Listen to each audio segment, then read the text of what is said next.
My parents kicked me out at 18 and said, "Be grateful we fed you." So I fed them something they couldn't swallow. On the morning of my 18th birthday, I woke up to my mom pouring cold water over my face. It's time to man up and move out. I sat up instantly and saw my stepdad standing by my stuff in the doorway. They've always been cruel, but I never expected this. "But I'm your son." My mom laughed. "You've been nothing but a burden since your dad died, wasting our money on therapy, crying about nightmares." My stepdad nodded approvingly. "We kept you fed and housed for 18 years. That's more than most would do." Before I could process what was going on, they shoved my bags into my arms and literally pushed me out the door. I didn't even bother fighting. I guess part of me had already given up. After hours of prayer and petting stray cats, I found myself at a homeless shelter downtown. My hands shook as I filled out the intake forms. That's when my phone buzzed. My parents had unblocked me just to twist the knife deeper. "Mom, stop calling family saying you're homeless. You're embarrassing us." Then from my stepdad, "At least your dad had the decency to die in Afghanistan."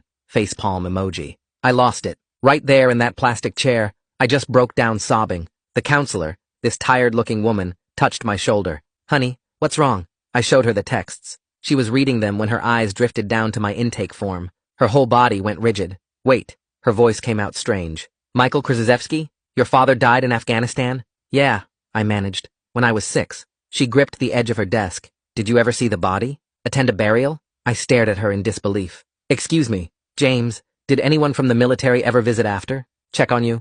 Not really. No, I don't know. Wait, why are you asking me this?" Her hands click-clacked on her Chromebook.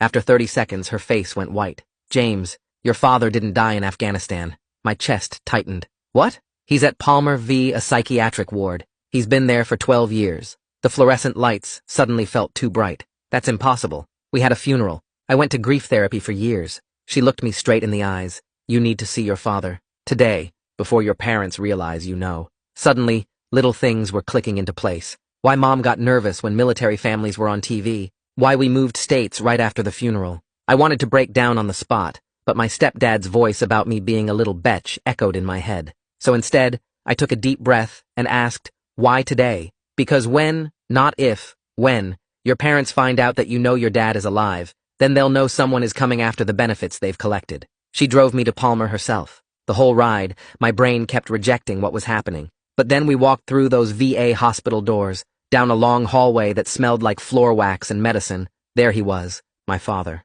Not the stepdad who beat me, or my mom's other secret boyfriends who tried to win me over with vintage vinyls. My dad, who loved me. "Dad?" The word came out broken. He turned, and his whole face crumpled. "James? They told me I'd never see you again. They told me you hated me. I thought you were dead." I could barely